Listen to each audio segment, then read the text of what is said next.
Il a humilié sa pauvre épouse lors de la signature des papiers de divorce. Mais tout a changé après la déclaration du juge. Bonjour, bienvenue à nouveau.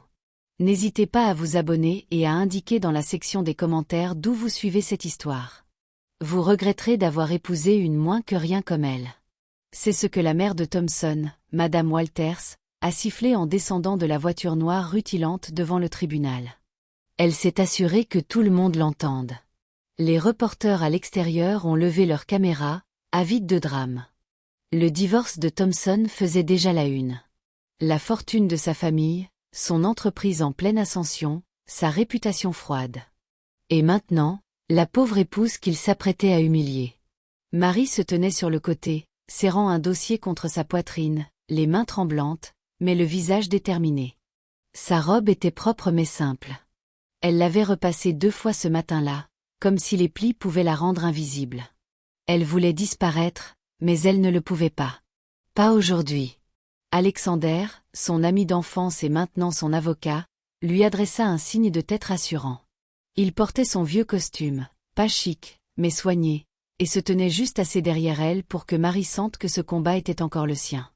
À l'intérieur, le hall de marbre résonnait de pas et de murmures. Tout le monde semblait observer. Thompson entra comme s'il possédait le monde. Il portait un costume sombre et coûteux. Sa cravate était parfaite. À son bras, Victoria s'accrochait. Elle semblait prête pour un défilé de mode. Ses cheveux brillaient, ses lèvres étaient peintes d'un rouge audacieux, ses talons claquaient à chaque pas. « Souris, chérie », murmura Victoria en jetant un regard à Thompson. « Offrons-leur un spectacle. » Marie l'entendit.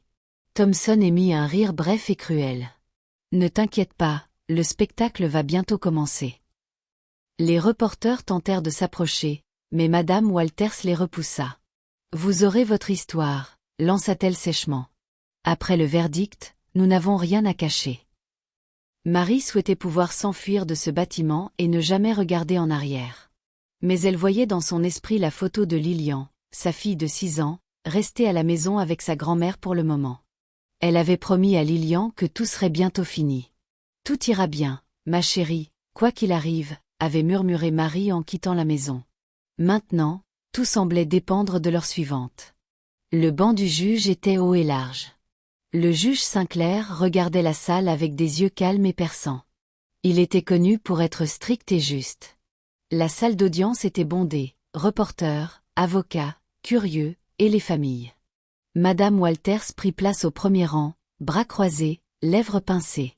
Alexander s'assit à côté de Marie, tandis que Thompson et Victoria étaient ensemble, leurs genoux se frôlant presque. « Procédons », dit le juge Sinclair d'une voix posée. Thompson se leva. « Votre honneur, je demande un décret final. Mon mariage avec Marie Walters est terminé. Rien ne nous lie. Elle n'a aucun droit sur mes biens. Nous sommes d'accord là-dessus. » Il regarda à peine Marie. Celle-ci tenta de stabiliser sa voix. « Votre honneur, je veux seulement ce qui est juste. Je veux la garde de ma fille. Je veux ma dignité. » Victoria ricana, trop fort. Madame Walters ne fit aucun effort pour cacher son sourire.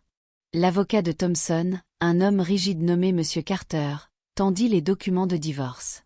Toutes les parties ont signé. Aucune discussion supplémentaire n'est nécessaire. Alexander se leva. « Avec tout le respect, votre honneur, nous demandons que vous entendiez notre version avant de rendre votre jugement. » Le juge Sinclair acquiesça. « Continuez. » Avant qu'Alexander ne puisse parler, Thompson se tourna, sa voix résonnant dans la salle. « Ne prolongeons pas ceci, » dit-il fort. « Marie, tu n'as jamais eu ta place dans ma famille. Tu viens de rien. Je t'ai tout donné. Une maison, un nom, une vie que tu n'aurais jamais pu te permettre. Et qu'est-ce que tu m'as donné? De l'embarras, de la misère. » Un silence glacial s'installa. Les lèvres de Marie tremblaient. « Je t'ai donné ma loyauté. Je t'ai donné mon temps, ma jeunesse. Je t'ai donné Lilian. » Thompson balaya l'air de la main. « Lilian est ma fille. Elle aura le meilleur avec moi, pas dans ton petit appartement loué. » La voix de Marie vacilla, mais elle le regarda dans les yeux. « Tu veux me la prendre? » Thompson ricana. Tu ne peux pas subvenir à ses besoins. Tu es un cas de charité. Victoria peut lui offrir un vrai avenir. Regarde-la. Regarde à quoi ressemble une vraie femme. Victoria serra sa main. C'est vrai, Marie. Tu peux retourner d'où tu viens. La foule murmura. Certains détournèrent les yeux, honteux pour Marie. Madame Walters souriait comme une reine. Alexander se pencha vers Marie, sa voix basse. Tiens bon. Ne leur donne pas ce qu'ils veulent. Pas encore. Les larmes brûlaient les yeux de Marie, mais elle se redressa. Le juge observa tout cela sans ciller. L'esprit de Marie revint aux nuits tardives dans leur premier appartement. Thompson rentrait fatigué, et elle lui massait les pieds, lui préparait une soupe, lui disait qu'il pouvait tout accomplir. Elle travaillait comme femme de ménage le matin, serveuse la nuit. Elle économisait chaque centime pour l'aider à lancer son entreprise, sautant même des repas pour lui acheter un ordinateur portable d'occasion. Elle se souvenait du jour où il avait décroché son premier gros contrat. Elle avait cuisiné un festin, juste des haricots et du riz, mais ils avaient dansé dans la cuisine comme s'ils étaient riches. Mais à mesure que son argent grandissait, sa froideur aussi. L'avocat de Thompson désigna Marie. Signez et finissons en. Marie fixa le stylo. Pendant un instant, sa main trembla. Alexander posa sa main sur la sienne, ferme, chaude. Victoria se pencha en avant. Si tu te soucies de Lilian, signe et pars. Ne la traîne pas dans ta pauvreté. Marie déglutit. Ma fille n'aura jamais honte de moi. Ni maintenant, ni jamais. Thompson rit, un son cruel. Elle l'est déjà. Elle m'a demandé la semaine dernière pourquoi sa mère ne peut pas lui acheter de nouvelles chaussures. Le cœur de Marie se brisa un peu, mais elle garda un visage fort.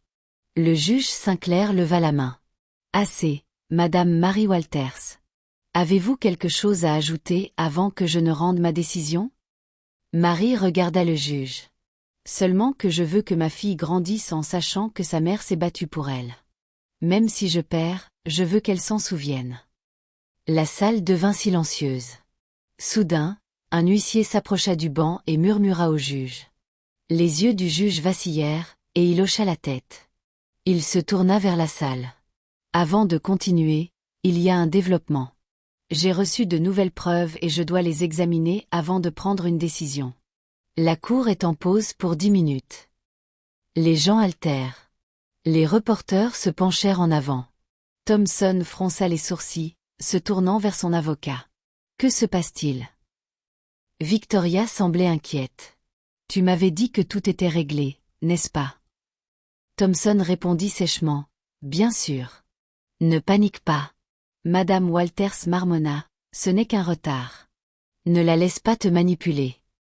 Les mains de Marie tremblaient, mais Alexander serra son épaule. Reste calme. Fais-moi confiance. Marie le regarda, confuse mais pleine d'espoir. Alexander esquissa un sourire et murmura. Parfois, la vérité prend du temps, mais elle finit toujours par se révéler. Alors que tout le monde se levait, Victoria frôla Marie et se pencha, son parfum épais et sucré. Profite de tes derniers instants en tant que Walters, murmura-t-elle. Tu vas tout perdre. Thompson est à moi maintenant. Marie croisa son regard. Si tu dois prendre quelque chose par la force, ça n'a jamais vraiment été à toi. Victoria rit froidement et s'éloigna, prenant le bras de Thompson. Alexander emmena Marie dans un coin tranquille. Ça va.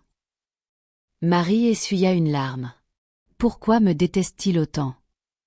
Alexander soupira. Ils ne te détestent pas, Marie. Ils ont peur de toi. Tu leur rappelles que l'argent n'achète pas tout. Pas la loyauté, pas la gentillesse, pas le véritable amour. Marie hocha la tête, respirant profondément. Je veux juste que Lilian soit en sécurité. C'est tout ce qui compte pour moi. Alexander la regarda, stable et gentil.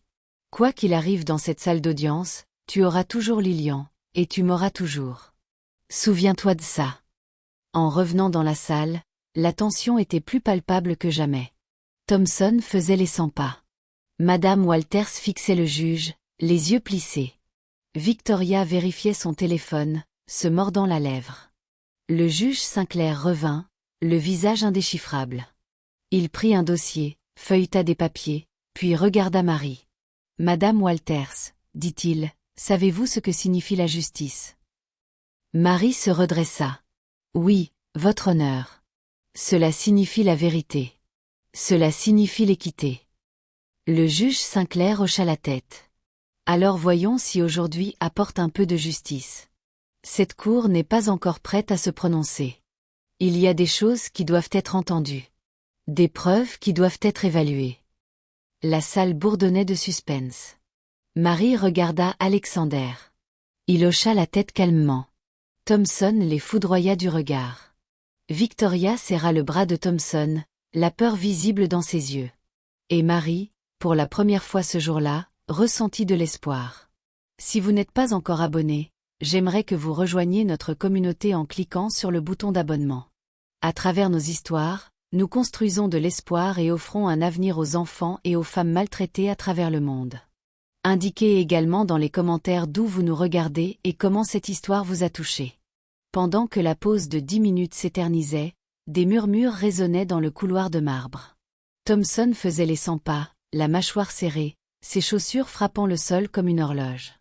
Victoria se tenait à ses côtés, les bras croisés, les lèvres tordues d'inquiétude. Madame Walters rôdait à proximité, lançant des regards assassins à Marie de l'autre côté du couloir. Marie était assise sur un banc, les mains jointes sur ses genoux, ressentant le poids de chaque regard. Elle aperçut son reflet dans une fenêtre du tribunal et vit les lignes fatiguées autour de ses yeux, les petites fissures dans son courage. Elle ferma les yeux, se souvenant de la voix de Lilian ce matin-là, douce et ensommeillée. « Tu rentres bientôt, maman ?» Marie avait promis qu'elle le ferait. Alexander apparut à ses côtés, glissant quelque chose de petit et métallique dans sa main. « Une clé USB. Garde-la en sécurité, » murmura-t-il, bougeant à peine les lèvres. « Si les choses tournent mal, donne-la au juge. Quoi qu'il arrive, tu n'es pas seule. » Marie le fixa. « Qu'y a-t-il dessus ?»« Des preuves, » dit Alexander doucement. « De vraies preuves. » Marie déglutit, ressentant un étrange mélange d'espoir et de peur. « Est-ce suffisant ?» Alexander hocha la tête. « C'est plus que suffisant. Fais-moi confiance. » Thompson repéra les deux et s'avança, sa mère et Victoria à sa suite. Il s'arrêta à quelques centimètres de Marie, baissant la voix mais s'assurant que tout le monde pouvait encore entendre. « Tu complotes, Marie ?» ricana-t-il. « Tu ne sais vraiment pas quand tu es battue. » Alexander se leva.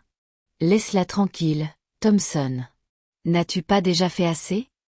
Les yeux de Thompson brillèrent. « Tu penses être malin, Alexander. Tu n'es qu'un avocat de petite ville. Tu crois qu'une clé USB va la sauver ? Ma famille dirige cette ville. Nous décidons qui gagne ici. » Madame Walters intervint sèchement. « Nous t'avons donné une chance, Marie. Je t'avais dit il y a des années que tu n'appartiendrais jamais à notre monde. Il est temps que tu l'acceptes. » Marie la regarda. « Vous avez toujours fait en sorte que je me sente comme une étrangère. Mais je n'ai plus peur de vous. » Victoria s'avança, son sourire fragile. « C'est pathétique. Tu prolonges ça pour attirer l'attention. Tu sais que Thompson ne t'a jamais aimé. Tout le monde le sait. » La main de Marie se referma sur la clé USB dans sa poche. Elle soutint le regard de Victoria. « Si tu es si sûre, pourquoi es-tu si inquiète ?» Avant que Victoria ne puisse répondre, l'huissier rappela tout le monde. La cour se réunit à nouveau. Ils entrèrent dans la salle d'audience. L'énergie était différente maintenant. Électrique, incertaine, sur le fil. Le juge s'assit derrière le banc, les papiers en main, le visage indéchiffrable. Dès qu'ils furent assis, le juge Sinclair s'éclaircit la gorge. « Avant de poursuivre, j'ai reçu de nouvelles preuves matérielles. Je suis tenu de les examiner en présence de toutes les parties. » Thompson tenta d'interrompre. « Votre honneur, je ne suis pas au courant de nouvelles preuves. » Le juge Sinclair leva la main. « Vous resterez silencieux jusqu'à ce que je dise le contraire. » Un greffier fit rouler un moniteur. Les lumières s'atténuèrent légèrement. À l'écran apparut une vidéo de surveillance, datée et horodatée, montrant Thompson et Victoria ensemble dans un hôtel de luxe. C'était la nuit de l'anniversaire de mariage de Thompson et Mary. La salle d'audience se figea. Les reporters retinrent leur souffle. Le visage de Thompson devint livide. Les ongles de Victoria s'enfoncèrent dans son accoudoir. Madame Walters fixait l'écran, stupéfaite. Thompson aboya. Ça ne veut rien dire. Nous discutions simplement. Le juge Sinclair appuya à nouveau sur lecture. La vidéo montra Thompson et Victoria dans une étreinte intime. Plus tard, Victoria, toujours en robe, fut enregistrée disant « J'ai hâte que ta femme disparaisse. Tu m'as promis que tout serait à moi. » Un murmure parcourut la salle. Le juge Sinclair parla, d'une voix plate et forte. Ces preuves suggèrent non seulement une infidélité, mais aussi une conspiration. La cour prend ses affaires très au sérieux. Mary restait parfaitement immobile, le cœur battant, observant Thompson se tortiller. Madame Walters tenta de se reprendre, se penchant en avant. Ce n'est pas ce que ça semble. Mon fils a été piégé. Le juge Sinclair la coupa. Silence dans la cour. Thompson se tourna vers Mary, la voix désespérée. Mary, tu sais que ce n'est pas ce que tu penses. Victoria et moi, c'était une erreur. Victoria le fusilla du regard. Une erreur? Tu disais qu'elle serait partie depuis des mois. Tu disais que je porterais ton nom maintenant. Thompson lui lança un regard meurtrier. Tais-toi, Victoria. Madame Walters fixa Victoria. Tu as tout gâché. Tu disais que tu gérerais ça discrètement. Victoria rétorqua. Peut-être que si ton fils était meilleur menteur, nous ne serions pas dans ce pétrin. La tension explosa dans l'air. Le juge frappa son marteau. Assez. Mary ressentit un étrange calme s'installer en elle. Elle se tourna vers Thompson, sa voix douce mais ferme. Tu as brisé tes vœux, pas seulement envers moi, mais aussi envers Lillian. Tu nous as tous trahis. Thompson détourna les yeux, la mâchoire serrée. Le juge s'adressa à Alexander. Avez-vous quelque chose à ajouter avant que je ne rende ma décision? Alexander se leva, mesuré et confiant. Votre honneur, ma cliente est restée silencieuse pour le bien de sa fille. Elle ne voulait pas détruire le nom de sa famille, même lorsqu'on la poussait dehors. Mais nous avons d'autres preuves, des enregistrements audio et des messages montrant un plan pour dépouiller Mary de tout, y compris de son enfant. Nous les soumettrons à la cour. Mary observa Alexander remettre la clé USB. Ses mains enfin stables, elle sentit les regards de la salle passer de la pitié au respect. Le juge Sinclair examina les preuves, puis se tourna vers Thompson et Victoria. Vous aurez l'occasion de répondre à ces accusations. Pour l'instant, la cour est ajournée jusqu'à demain matin, lorsque je rendrai ma décision. Le marteau retentit. La salle s'enflamma de chaos. Thompson sortit en trombe, refusant de regarder Mary. Madame Walters se précipita derrière lui, aboyant des ordres dans son téléphone.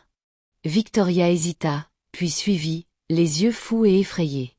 Mary resta debout, immobile. Alexander posa une main sur son épaule. Tu as bien fait aujourd'hui. Les larmes montèrent aux yeux de Mary, mais elle les repoussa. Penses-tu que c'est suffisant? Alexander sourit. Je sais que ça l'est. Alors que la foule se déversait dans le couloir, les reporters s'agglutinèrent autour de Mary, les questions fusant. Elle ne répondit pas. Elle ne pensait qu'à Lillian, sa fille, son espoir, et se promit à nouveau qu'elle ne renoncerait pas. Ce soir-là, Mary était assise seule dans son petit salon, les lumières de la ville scintillant au loin par la fenêtre. Elle fixa une photo de Lillian et murmura « Je me bats pour toi. Peu importe ce qu'ils feront demain, je ne te laisserai pas tomber. » Dehors, le monde continuait de tourner. Mais Mary sentait la marée changer, lentement mais sûrement, et pour la première fois depuis longtemps, elle se permit de croire que la justice était possible. Mary dormit à peine cette nuit-là. Chaque fois qu'elle fermait les yeux, elle entendait la voix en colère de Thompson, voyait les mains tremblantes de Victoria, se souvenait du regard froid de Madame Walters. L'aube arriva lentement, faisant pénétrer la lumière dans son petit appartement. Elle prépara du thé, sans prendre la peine de déjeuner, et écouta son téléphone. Quand il sonna enfin, c'était Alexander. « C'est l'heure », dit-il doucement. Es-tu prête? Je dois l'être, murmura Marie. Au tribunal, l'air était différent. La foule était plus grande, les murmures plus aigus. La nouvelle de la vidéo et de l'ordre du juge de revenir s'était répandue. Marie gardait les yeux baissés en entrant, mais elle entendait son nom, des bribes de son histoire déformées et transmises de bouche en bouche. À l'intérieur de la salle d'audience, Thompson était assis seul à sa table, le visage pâle, son costume coûteux froissé. Victoria était introuvable. Madame Walters s'accrochait au bout du banc, les lèvres pincées, le téléphone collé à l'oreille, sifflant dedans. Alexander rejoignit Marie dans le couloir avant d'entrer. « Reste calme. Tu as la vérité de ton côté. C'est plus que ce qu'ils peuvent dire. » Marie hocha la tête. « Quoi qu'il arrive, merci de te battre avec moi. » Ils entrèrent ensemble dans la salle. Le juge Sinclair prit place, scrutant la pièce avec un calcul prudent. Cette cour a examiné toutes les nouvelles preuves, commença-t-il. Je serai direct. La vidéo présentée hier, ainsi que les messages et fichiers audio soumis par le conseil de la plaignante, établissent un schéma de tromperie et d'infidélité de la part de M. Thompson Walters, avec la participation volontaire de Mme Victoria Grant. Thompson lança un regard désespéré à sa mère. Mme Walters secoua la tête, la mâchoire serrée. Alexander se leva. Votre honneur, avec ces preuves, nous demandons l'application du contrat prénuptial tel que rédigé par M. Walters lui-même, qui stipule clairement qu'en cas d'infidélité prouvée, Madame Marie Walters a droit à la moitié de tous les actifs acquis pendant le mariage, ainsi qu'à la garde principale de l'enfant, Lilian. Le juge Sinclair hocha la tête. La Cour trouve ces termes clairs et contraignants. Monsieur Walters, avez-vous quelque chose à dire pour votre défense? Thompson se leva brusquement. Sa voix se brisa. Votre honneur, je n'ai jamais voulu que les choses se terminent ainsi. Marie, elle n'a jamais fait partie de ce monde. Ma mère m'a dit que c'était la seule solution. Je voulais juste être heureux. Victoria, elle m'a promis quelque chose de différent. Madame Walters bondit. Il a été poussé. Elle l'a piégé. Elle n'a toujours voulu que notre argent. Elle n'a jamais eu sa place parmi nous. Le juge Sinclair frappa son marteau. Asseyez-vous, Madame Walters, ou je vous ferai expulser de la cour. Marie sentit son cœur battre, mais ses mains étaient fermes. Elle regarda Thompson, cherchant l'homme qu'elle avait autrefois aimé. Tout ce qu'elle voyait maintenant, c'était de la peur. Depuis l'entrée, un tumulte soudain se fit entendre. Victoria entra en trombe, des lunettes de soleil cachant ses yeux, ses cheveux en désordre. Les reporters la poursuivaient, les flashs crépitants. Elle s'avança vers le banc et dit « Je n'ai rien à cacher. Thompson et moi étions ensemble. Je suis restée seulement parce qu'il m'a promis une vie de luxe. Mais dès que les choses ont mal tourné, il voulait que je règle tout. J'en ai fini d'être son secret. » Des exclamations résonnèrent. Madame Walters enfouit son visage dans ses mains. Le juge Sinclair se tourna vers la cour. Avec tous les faits maintenant présentés, cette cour statue comme suit. Le mariage entre M. Thompson Walters et Madame Marie Walters est dissous. Madame Marie Walters reçoit 50% de tous les actifs conjugaux, comme spécifié dans le contrat prénuptial. Madame Walters obtient la garde complète de l'enfant mineur, Lilian. Monsieur Walters doit quitter le domicile familial dans les 72 heures. De plus, en raison des tentatives de Madame Evelyn Walters d'interférer dans ce processus, cette cour recommandera un examen plus approfondi de son comportement. La salle d'audience explosa de bruit. Les reporters se précipitèrent pour appeler leur rédaction. Madame Walters protesta bruyamment, mais l'huissier se tenait prêt. Thompson s'affaissa sur sa chaise, la tête entre les mains. Victoria se détourna et sortit, le bruit de ses talons net et définitif.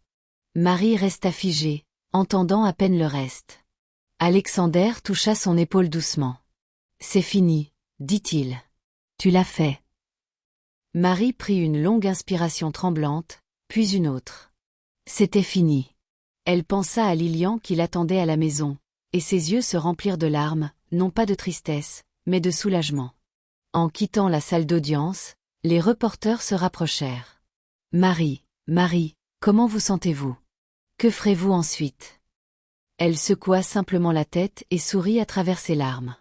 Alexander l'accompagna dehors, tenant les caméras à distance. « Tu as tenu bon. Ils ont essayé de te briser, mais tu es restée droite. » Marie essuya ses yeux, submergée. « Je pensais que j'allais tout perdre. Je ne savais pas que j'avais tant à défendre jusqu'à ce que je risque de tout perdre. » Il hocha la tête. « Tu t'es battue pour ta fille, pour ta dignité, et pour ton avenir. Ils ne peuvent pas te prendre ça. » Marie leva les yeux vers le ciel éclatant. Pour la première fois depuis des années, elle se sentait légère, libérée. « Rentrons à la maison, » dit-elle doucement. Et sur ces mots, Marie sortit du tribunal, non plus brisée, mais enfin libre. La nouvelle de la décision du tribunal se répandit rapidement. Avant même que Marie ne quitte le parking du tribunal, son nom était déjà en tendance en ligne. Les gros titres fusaient. L'épouse trahie gagne gros dans un rebondissement de divorce choquant. Un homme d'affaires riche perd tout après un scandale d'infidélité. Les reporters restèrent devant son immeuble pendant des jours, caméra et micro à la main. Pour la première fois, Marie ne se déroba pas à l'attention. Elle traversa la foule la tête haute, refusant de répondre à leurs questions. Son attention était uniquement portée sur Lilian. Le monde de Thomson s'effondra rapidement. Dans son bureau, les membres du conseil d'administration convoquèrent des réunions d'urgence, les investisseurs exigèrent des réponses, et les vieux amis cessèrent de répondre à ses appels.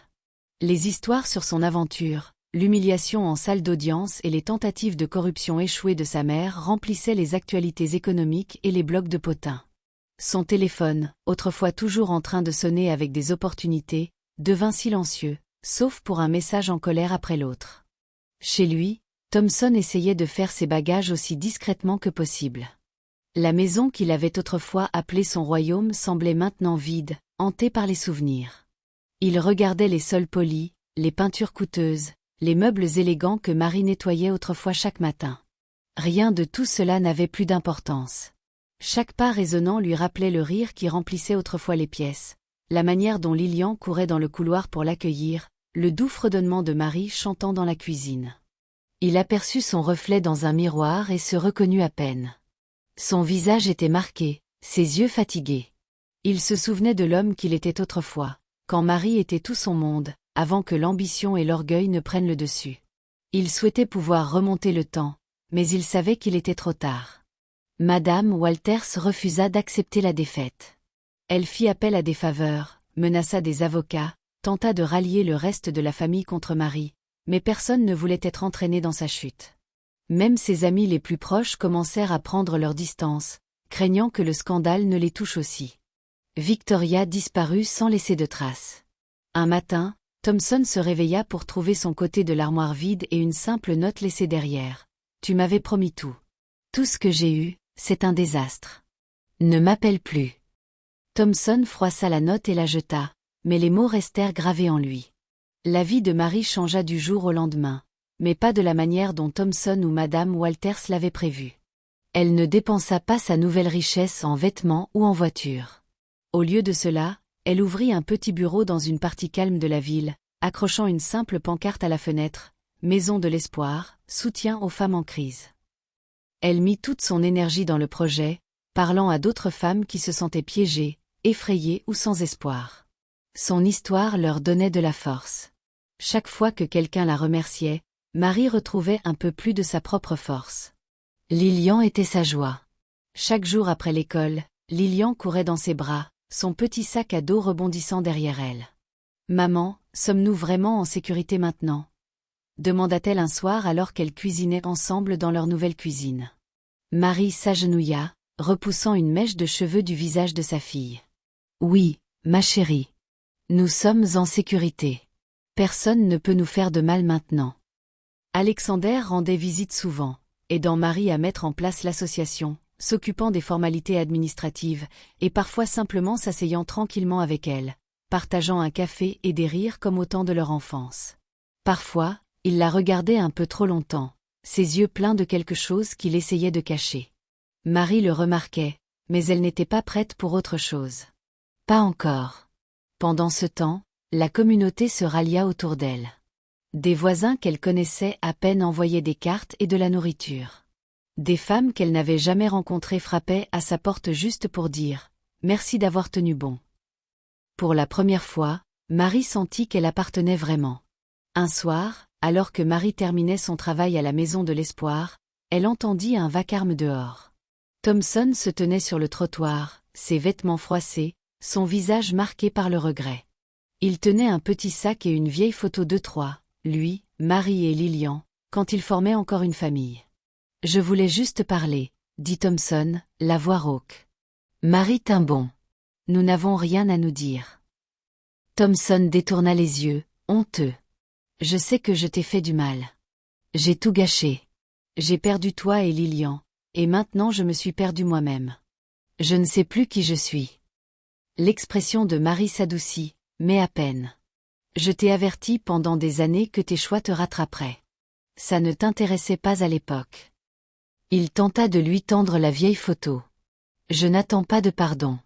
Je voulais juste que tu saches que je suis désolé. » Alexander sortit derrière Marie, sa présence calme mais ferme. « Il est temps que tu partes, Thompson. C'est l'espace de Marie maintenant. Respecte ça. » Thompson hocha la tête, vaincu. « Prends soin d'elle. Prends soin de Lilian. » Il se tourna et s'enfonça dans l'obscurité, ne portant que ses regrets. Marie resta là longtemps après, l'air frais de la nuit l'enveloppant. Elle regarda la photo dans sa main, puis la glissa dans sa poche. Le passé était fini, mais elle porterait ses leçons avec elle. Elle s'assurerait que Lilian sache à quoi ressemble la véritable force. Plus tard ce soir-là, alors que Marie bordait Lilian dans son lit, sa fille demanda « Es-tu heureuse maintenant, maman ?» Marie sourit, un sourire sincère et éclatant. « Oui, ma chérie. Je suis enfin heureuse. » Pour la première fois depuis des années, Marie s'endormit en paix. Elle rêva de portes ouvertes, de soleil entrant à flots, et de rires remplissant chaque pièce.